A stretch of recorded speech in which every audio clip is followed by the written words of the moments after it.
Thanks for joining us on CBS in Minnesota. I'm Erin Hassanzadeh. Tonight marks the 7th night of protests in Brooklyn Center, and the gatherings all week long have been in protest of the deadly police shooting of Daunte Wright.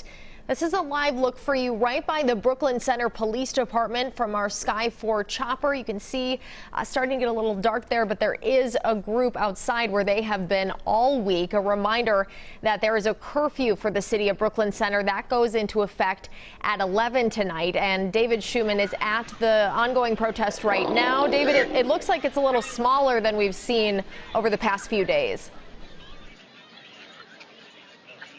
Absolutely, it is, Aaron. But I want to tell you just right off the bat, moments ago, Jesse Jackson walked through here, the Reverend Jesse Jackson, and he was embracing people in the community. He was just a magnetic presence as he walked through the crowd. The amount of people around him just kept growing and growing. And he is kind of bringing a calming presence to this already calm crowd, which actually has been growing. Earlier, it was easily the smallest crowd we've seen this week, but now it is starting to get a little bit bigger. It doesn't seem to be as organized as maybe it has been in previous nights where there was somebody leading chants on a microphone, on a bullhorn or something like that.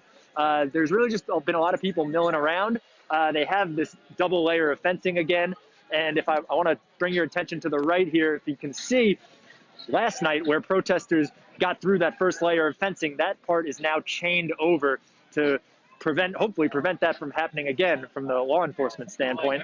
And you have all these officers towards the back of the building, not up against the fence. And yeah, so far everything has been very calm, not even much chanting, but there's a lot of positive things going on here as well. A lot of food being given out. We spoke to one man who said there was a barbecue earlier today around noon. They gave out tens of thousands of pounds of food, which is pretty amazing. The sense of community here is very strong. But of course, now the sun is going down. I've talked to some people who are like, after last night, we know we want to go home as soon as it gets dark. Others have told me that they feel more people will show up after dark, especially because there's another protest going on in Stillwater right now. Someone said that they think a lot of the people at that protest will be showing up here. We're not totally sure yet. We will see what happens with this crowd, how things progress, but we're going to be out here all night covering it. Yeah, David, definitely you can see that community atmosphere. One question before we let you go, though.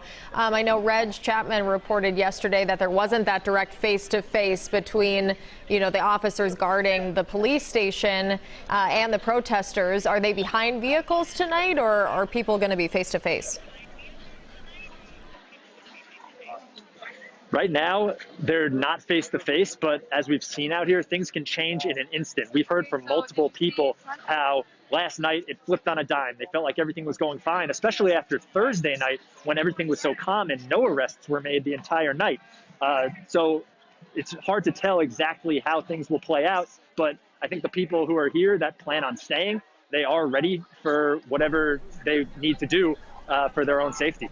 Right. We've seen that evolution of the tipping point and at what time it comes throughout the week. Thank you, David.